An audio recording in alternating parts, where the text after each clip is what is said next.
আসসালামু আলাইকুম। আশা করি সবাই ভালো আছেন। চলুন আজ আমি আপনাদের অন্যরকম একটি কিচেন রুম দেখাবো। যে কিচেন রুমের মধ্যে কিছুটা হলেও পরিবর্তন আছে।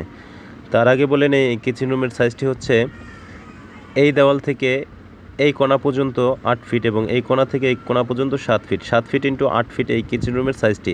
এখানে জানালার পাশে দেখতে পাচ্ছেন বাড়তি জায়গা এখানে মাছ কাটাকাটি করার জন্য এবং ডাবল সিঙ্ক বসানো হয়েছে। জানালার পাশে ডাবল সিঙ্ক বসানো হয়েছে। জানালার পাশে আমরা অনেকেই চুলা বসিয়ে থাকি। এই ভুলটি কখনোই করবেন না, কারণ চুলার যেই তেলাক্ত ভাবটি আছে জানালা এবং থাইকে নষ্ট করে দেয়, আর এটা পরিষ্কার করাও খুব অসম্ভব হয়ে যায়। তাই এই কিচেন রুমের চুলাটা অপর দেওয়ালে বসানোর জায়গাটি রাখা হয়েছে। আপনারা এই ফাঁকা জায়গাটা দেখতে পাচ্ছেন, এই ফাঁকা জায়গাটাই চুলা বসানো হবে। অনেকে প্রশ্ন করতে পারেন এই ফাঁকা জায়গায় আবার কিভাবে চুলা বসানো হবে। হ্যাঁ, অটো ক্যাবিনেট যে চুলোগুলো আছে সেই চুলোটাই এই ফাঁকা জায়গায় বসানো হবে।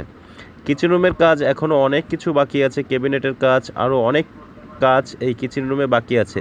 তো এখানে আপনারা দেখতে পাচ্ছেন কিচেন রুমের দরজা, তার পাশে আরেকটি ছোট মিনি দরজা ওপেন রাখা হয়েছে। এটার পাশে একটি বারান্দা আছে।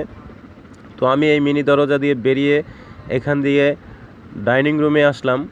তো বন্ধুরা, কিচেন রুমটা কেমন হয়েছে